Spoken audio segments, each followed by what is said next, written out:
우리 시니어님들은 은행 거래 자주 하시나요? 우리가 살아가면서 꼭 필요한 것 중 하나가 바로 은행 거래인데요. 많은 분들이 한 달 동안 열심히 일한 급여를 계좌로 지급받기도 하고 생활을 유지하기 위한 각종 입출금 관리도 모두 은행 계좌를 통해서 하고 계실 겁니다.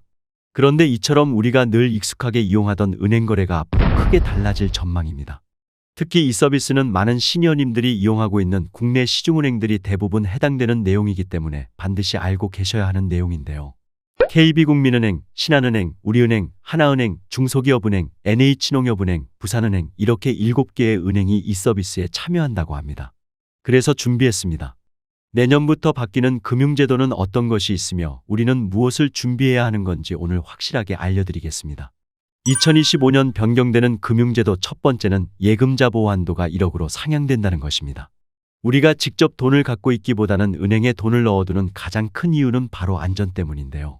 아무래도 내가 집에 있는 서랍 밑에 돈을 넣어두는 것보다는 은행에 돈을 넣어두는 것이 안전하겠죠. 은행을 이용하는 고객이라면 누구나 이런 생각을 하실 것 같은데요. 그래서 돈의 액수가 얼마가 되었건 예금한 돈이 모두 안전하게 보호받는 것이 중요합니다. 현재 시중은행에서 시행하고 있는 제도가 있습니다. 바로 예금자 보호제도인데요. 예금자 보호제도란 금융기관의 파산이나 영업정지 시 예금자의 자산을 일정 한도 내에서 보호하기 위한 제도입니다. 현재는 예금보험공사를 통해 운영되고 있으며 1인당 금융기관별 최대 5천만 원까지 이자를 포함해 보호해왔습니다. 이것이 한도가 상향되어 2025년 1월부터 1억 원으로 변경된다는 것인데요. 보호 대상은 보통예금, 정기예금, 적금 등 기존과 동일하게 원리금 보장 금융상품이 포함되며 펀드나 주식 등과 같은 투자 상품은 여전히 보호 대상에서 제외됩니다.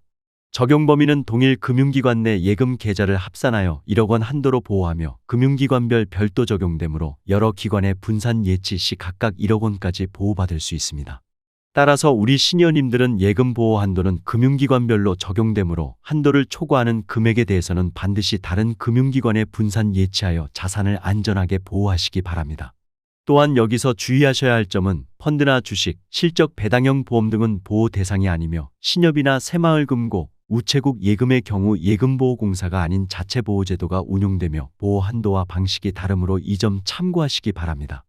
2025년 변경되는 금융제도 두 번째는 현금이 사라지고 디지털 화폐가 도입된다입니다.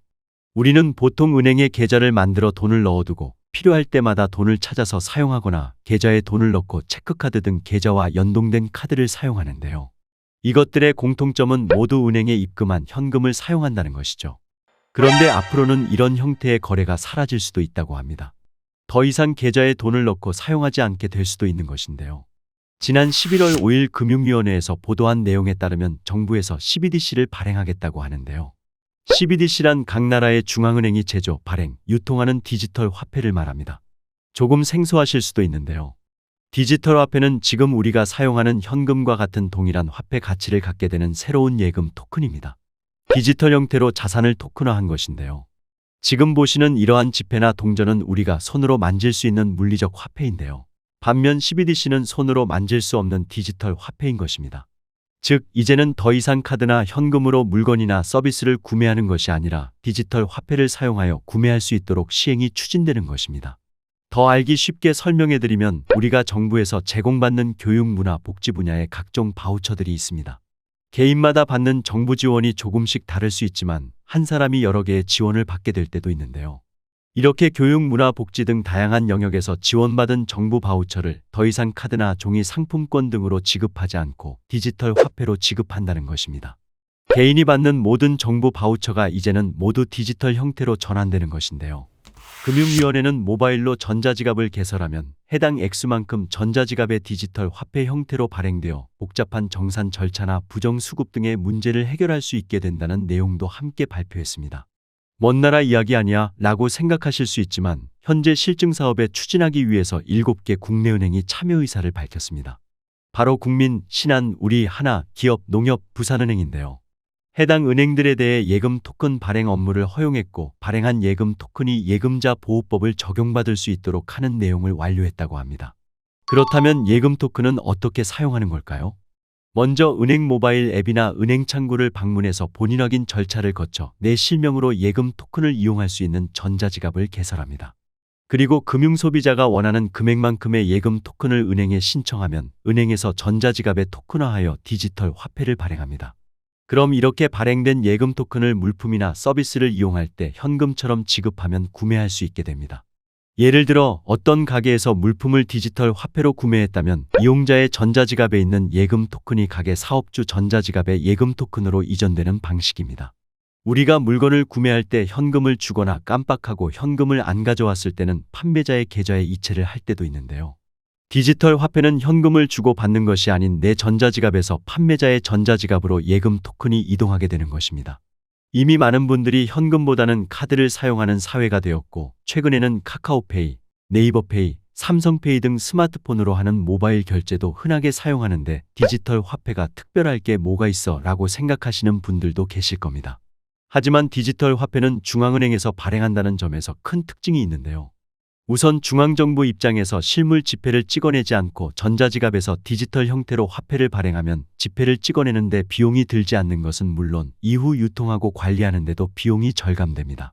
개인의 입장에서도 현금을 들고 다니다가 분실할 위험이 없어지고 내 전자지갑에서 공과금이나 세금도 결제될 수 있고 물건이나 서비스를 구매할 때도 간편하게 결제할 수 있어 편리한 장점이 있긴 합니다.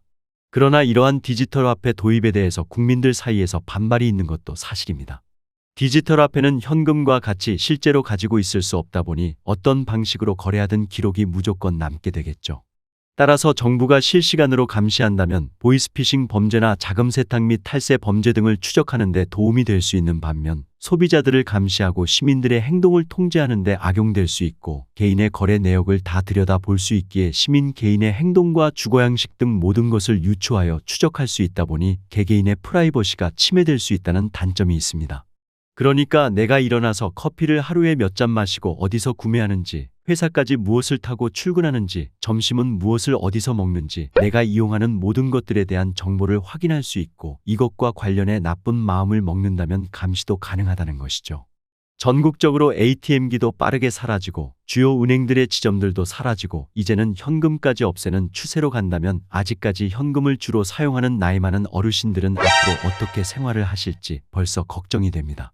오늘은 내년부터 우리 삶에 새롭게 적용되어질 디지털 화폐와 달라지는 금융제도에 대해 알려드렸는데요. 계속적으로 발전하는 사회에서 디지털 통화에 대한 필요성도 있겠지만 자신이 사용하는 현금이 통제될 수도 있다는 우려도 분명히 있기 때문에 충분한 논의가 이루어진 뒤에 보편화되어야 할 것 같습니다. 오늘 내용 도움이 되셨나요? 도움이 되셨다면 주변의 소중한 분들께도 오늘 영상 많이 공유해 주시고요. 저는 다음 시간에 시니어님들께 더욱더 도움되는 정보로 다시 찾아오겠습니다. 오늘도 끝까지 시청해 주셔서 감사합니다.